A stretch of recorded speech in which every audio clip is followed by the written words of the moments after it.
dari Aviasi Home dan juga teman-teman mahasiswa sekalian.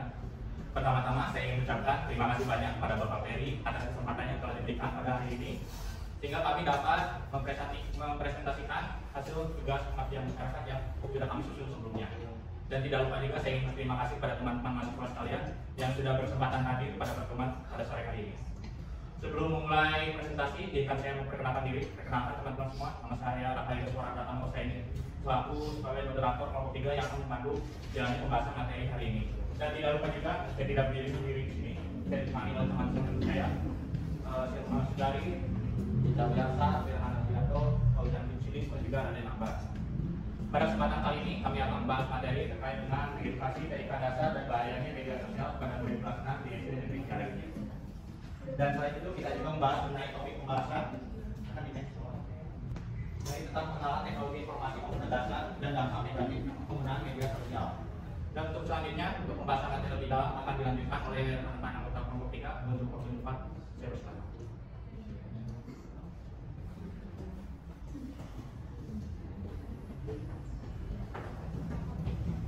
Teknologi informasi komputer, teknologi informasi dan komunikasi sehingga mulai pada berbagai bentuk teknologi yang digunakan untuk mengirimkan, mengirim dan mengolah informasi dari suatu tempat ke tempat yang lain. Teknologi ini menyangkut berbagai perangkat keras, perangkat lunak serta infrastruktur jaringan yang memungkinkan penggunaan data digital antara berbagai perangkat dan sistem. Sekian dari saya. Baik, terima kasih. Baik, kita lihat di sini. Di sini ada 3 poinnya. Yang pertama komponen komputer, lalu ada jaringan komputer, yang ketiga ada jaringan dan dampak sosial teknologi informasi.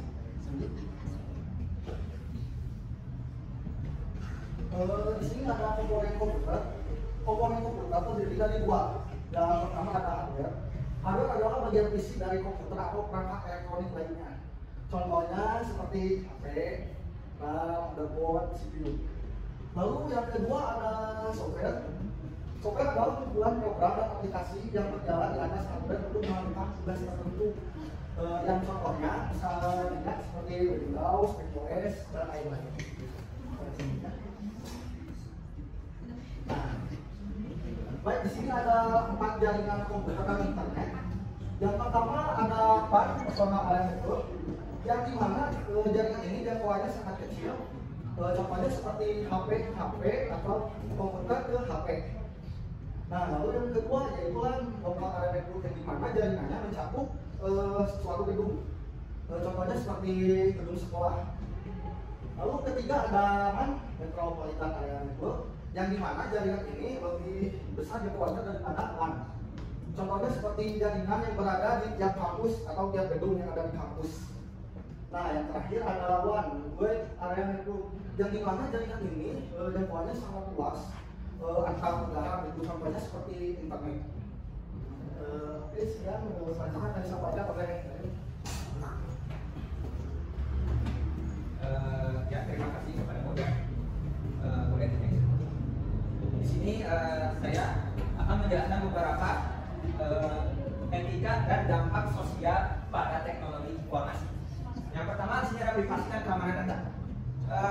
Tentunya kita perlu menghargai privasi orang lain, bisa dari kita diri sendiri maupun mungkin orang lain. Yang nanti menghargai privasi orang. Jangan sampai kita merusak privasi orang, seperti kita data yang memang sudah kita percayakan, mungkin dari ilmu keamanan data kita sebarluaskan gitu, atau mungkin kita gunakan dengan hal yang tidak bertanggung jawab, mungkin seperti itu. Kalau untuk privasi dan keamanan data. Terusnya di sini ada hak cipta dan kekayaan intelektual. Di sini tentunya kita harus menghargai hak cipta seseorang serta kekayaan intelektual. Tentunya dalam menjaga hak cipta kita bisa menghargai karya orang gitu. Jangan sampai karya orang tuh kita pakai sembarangan lalu kita akuisisi gitu. Seperti misalkan aplikasi yang sudah kita buat beberapa bulan gitu, misalkan aplikasi apa gitu, misalkan aplikasi website atau semacamnya gitu, kita udah buat nih, terus tiba-tiba ada yang akuisisi atau kita atau ada orang lain yang mengambil alih. Nah itu nggak boleh untuk HAM kita. Kalau misalkan kita aplikasi atau website ataupun produk-produk lainnya yang sudah HAM kita nggak boleh asal plug gitu. Mungkin itu salah satu contohnya. Mungkin di sini ada yang ketiga ini ada aksesibilitas dan kesetaraan. Tentunya dalam teknologi informasi ini kita harus setara. Mungkin baik dari kita yang biasa saja itu atau mungkin yang sudah mengalami disabilitas seperti orang yang nggak bisa melihat mungkin ataupun yang nggak bisa mendengar. Tentunya dalam teknologi informasi ini bisa kita berikan alat bantuan. Misalkan kalau yang tidak bisa melihat mungkin kita kasih teks ini kita ubah jadi misalkan bersuara gitu, kayak ada teks bersuara, misalkan kayak ada mungkin aplikasi seperti itu gitu. Mungkin untuk inklusifnya seperti itu gitu, aplikasi aksesibilitas. Dan mungkin yang tidak bisa melihat yang tidak bisa mendengar mungkin kita bisa tambahkan dalam videonya, mungkin kita berupa subtitle gitu. Subtitle nanti ada teks atau mungkin nanti ada peragaan gitu. Kalau kayak itulah gitu. Mungkin untuk aksesibilitas mungkin seperti itu gitu kalau untuk aksesibilitas dan kesetaraan sendiri. Tuntutannya yang keempat ini adalah transparansi dan kejujuran. Kedua, transparansi ini kita harus terlihat jelas dan terbuka informasi-informasi yang ada di dalam teknologi informasi ini. Mungkin seperti kita dalam menyiarkan konten atau mungkin menyiarkan berupa berita gitu. Kita harus menjelaskan sejelas-jelasnya mungkin dan beberapa fakta gitu. Jangan sampai kita nggak bisa memfilter berita tersebut gitu. Kayak misalkan ini misalkan ada berita misalkan yang bisa beritanya tuh bisa menjudge orang gitu, bisa menghina orang gitu. Padahal sebenarnya bukan itu gitu. Nah, jangan sampai kita jangan terlalu ini gitu. Harus kita lagi gitu. Apakah benar kan berita tersebut seperti ini gitu atau bukan? Mungkin salah satu contohnya seperti ini untuk transparansi dan kejujuran. Mungkin yang ketiga ini adalah komunikasi dan interaksi. Tentunya dalam dunia yang sangat luas, dalam internet ini, kita bisa berkomunikasi di beberapa media sosial tentunya, mungkin salah satunya WhatsApp, Instagram, mungkin atau Twitter, TikTok dan lain-lain. Ya, mungkin dari dampak sosial itu, misalkan kita boleh berkomunikasi dengan orang itu tentang postingan tersebut atau mungkin tentang konten itu. Dan jangan sampai kita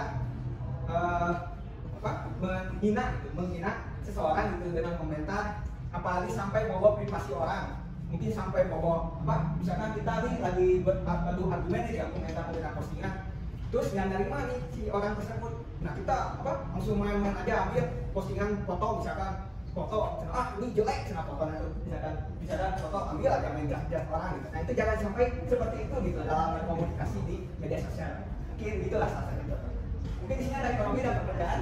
Mungkin dalam media sendiri teknologi informasi ini sangat berkembang pesat gitu untuk perekonomian di dunia gitu nanti. Dan jangan tentunya kita harus selalu mengupgrade diri gitu. Tentunya ada apalagi kalau misalkan kita sudah punya perusahaan teknologi lain gitu. Misalkan kayak apa gitu. Nah itu jangan lupa nanti di upgrade skillnya kayak misalkan pekerjaan, jangan sampai nanti kita nggak bisa apa-apa misalkan dalam pekerjaan dan nggak bisa ngupgrade diri dan malah di PHK gitu sama perusahaan sendiri. Nah, mungkin itu salah satunya dampak sosial dan etika gitu. Jangan perubahan zaman seperti teknologi sekarang. Terus yang ketujuh di sini ada kesenjangan digital. Tentunya di sini tentunya nggak di sini sih. Sebenarnya ada banyak lah kesenjangan digital tuh, seperti kita gaptek nih dalam menggunakan laptop misalkan, dan itu masih ada gitu mungkin kayak orang-orang yang sudah berumur, mungkin atau yang berkepala tiga misalkan itu karena masih ada gitu, ada yang gaptek misalkan tidak bisa menggunakan HP maupun alat komunikasi lainnya. Mungkin itu salah satu contoh kesenjangan digital. Dan yang terakhir di sini ada keamanan dan kejahatan cyber. Tentunya yang ini sebenarnya lagi booming. Ini tentang kasus ransomware ya, itu salah satu contohnya seperti itu gitu. Karena keamanan data itu harus benar-benar dijaga gitu. Untuk apalagi mungkin untuk nanti nggak usah jauh-jauh ke perusahaan besar, jauh keamanan data kita sendiri harus kita jaga, mungkin dari kita memperbaiki kata sandi kita, mungkin asal mungkin nama saja, terus diubah lagi dari nama huruf sama angka gitu mungkin. Ya, mungkin kayak gitu sih kalau untuk keamanan. Dan kita jangan sembarangan mengenai tidak ada server ini, jangan sembarangan kita asal pencari link sembarangan. Misalkan kita mengunjungi website sembarangan, gitu. Jangan sampai seperti itu. Gitu. Mungkin segitu aja mungkin dari saya. Saya serahkan ke kita.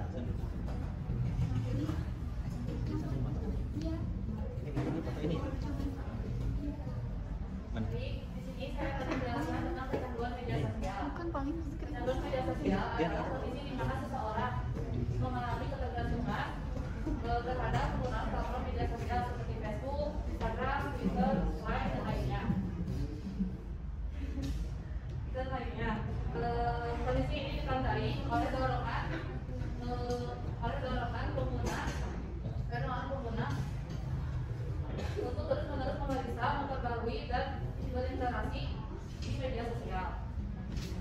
Mendefinisikan bahwa kecanduan media sosial sebagai pengguna berlebihan dari platform media sosial yang mengganggu fungsi kehidupan sehari-hari. Karakteristik dan tanda-tanda kecanduan seperti ini: kebutuhan untuk terus-menerus memeriksa notifikasi, dan mempunyai kehilangan minat pada aktivitas lainnya, dan rasa gelisah atau cemas saat tidak bisa mengakses media sosial. Nah, selanjutnya saya akan menjelaskan tentang penyebab kecanduan media sosial. Yang pertama ada pencarian validasi dari kemampuan banyak orang menggunakan media sosial untuk mencari seperti likes, komentar, atau berbagi,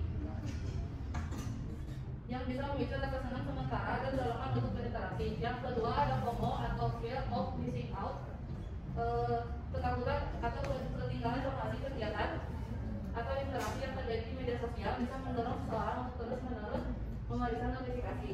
Yang ketiga ada mencari masalah atau stres. Media sosial sering digunakan sebagai sarana untuk menghindari masalah pribadi atau untuk melarikan diri dari stres yang dapat menyebabkan pengguna yang berlebihan. Selanjutnya ada pengalaman pribadi yang memuaskan. Algoritma media sosial dirancang untuk memperkuat penggunaan berulang dengan menunjukkan konten yang menarik dan memicu reaksi emosional yang membuat pengguna kembali lagi dan lagi. Selanjutnya di sini saya akan menjelaskan tentang faktor resiko kecanduan media sosial. Yang pertama ada usia muda, remaja, dan kaum muda lebih rentan terhadap kecanduan media sosial karena mereka masih dalam tahap pengembangan identitas dan sangat dipengaruhi oleh teman sebayanya. Selanjutnya ada kepribadian orang dan tingkat kecemasan tinggi. Rendahnya harga diri atau kecenderungan untuk kesepian mungkin lebih cenderung menggunakan media sosial secara berlebihan karena mendapatkan validasi atau menghindari rasa tidak nyaman. Selanjutnya ada kesehatan mental yang tidak stabil. Orang yang mengalami depresi, kecemasan, atau gangguan kesehatan mental lainnya mungkin menggunakan media sosial sebagai sarana untuk mengatasi atau mengalihkan dari masalah emosional mereka. Yang terakhir ada kurangnya dukungan sosial di dunia nyata. Kurangnya jaringan dukungan yang kuat dalam kehidupan nyata dapat mendorong individu untuk mencari dukungan interaksi dalam dunia nyata. Sekian dari saya. Selanjutnya saya serahkan kepada Siti.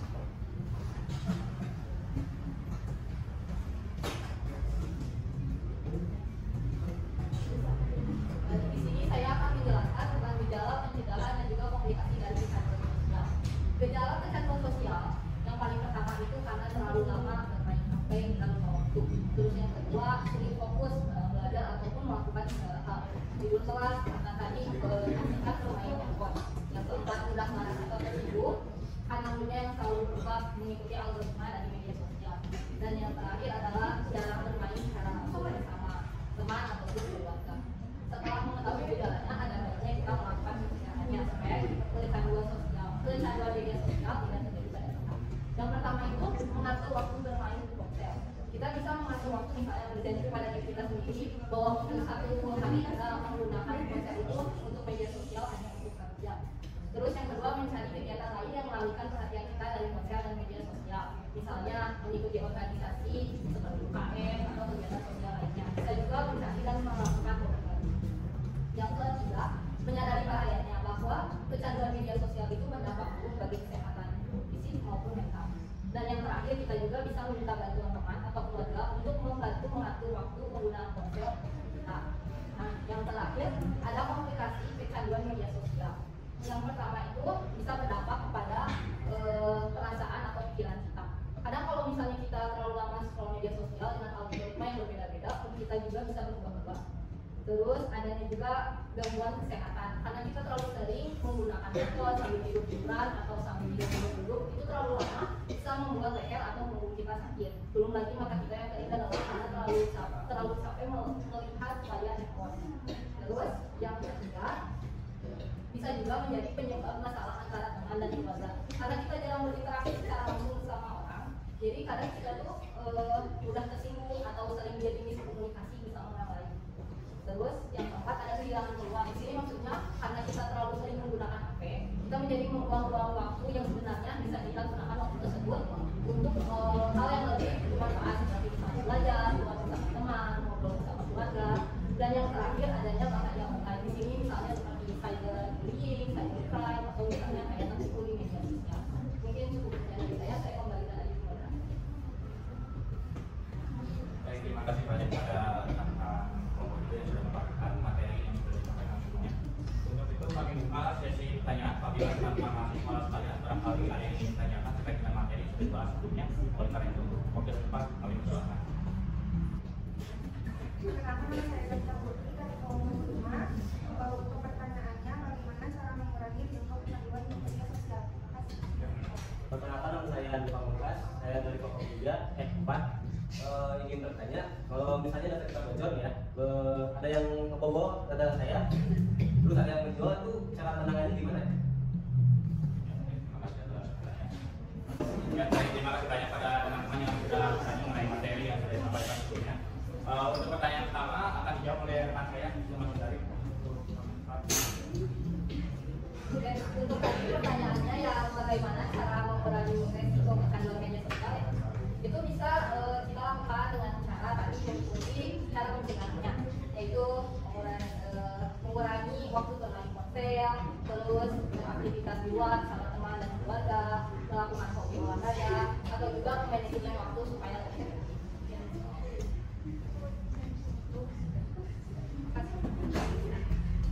Mudah-mudahan jawaban yang sudah dijawab oleh rekan kami cukup jelas. Untuk pertanyaan selanjutnya akan dilanjutkan oleh rekan saya.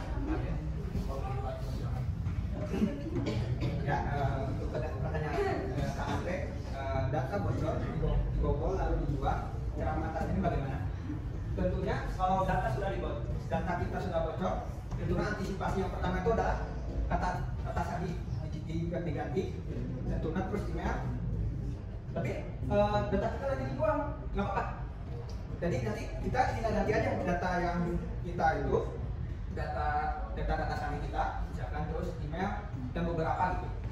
Nah, untuk mengatasinya lagi, biasanya ada beberapa cara sih, terutama mungkin yang sudah saya jelaskan, mungkin jangan terlalu sembarangan masuk website, apalagi sampai website itu sampai ada modus misalkan ini atas nama aplikasi ini itu misalkan, terus nanti ada nanti suruh masuk website itu misalkan, nanti cantumin misalkan nomor PIN misalkan kayak gitu. Nah, kalau udah tahu itu sebaiknya jangan, apalagi kalau misalkan domainnya itu udah aneh ujung-ujungnya, pasti nanti domain itu kayak misalkan xjj misalkan, itu domain bukan .com, bukan .coit misalkan, .i.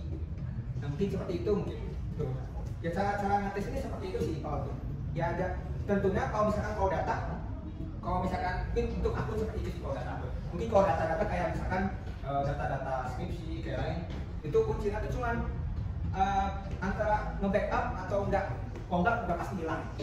Kalau backup pasti akan ada. Jangan sampai nanti kayak instansi lain yang backup cuma 2% gitu. Ya itu mungkin itu ada sih salah satu contohnya. Mungkin itu sekian dari saya. Ya, terima kasih banyak kepada rekan Raden dan juga terima kasih banyak pada teman-teman mahasiswa kalian yang sudah menyampaikan pertanyaan kepada kelompok kami. Dengan ini alhamdulillah semua pertanyaan sudah dijawab dengan kelompok kami. Semua materi yang kami sudah tersampaikan. Mudah-mudahan apa yang kami sampaikan hari ini bermanfaat dan berguna bagi teman-teman mahasiswa kalian. Sebelum menutup, saya ucapkan terima kasih banyak atas perhatiannya. Mohon maaf apabila ada perkataan atau perbuatan yang kurang bagi teman-teman sekalian. Saya ucapkan terima kasih banyak. Selamat sore. Wassalamualaikum warahmatullahi wabarakatuh.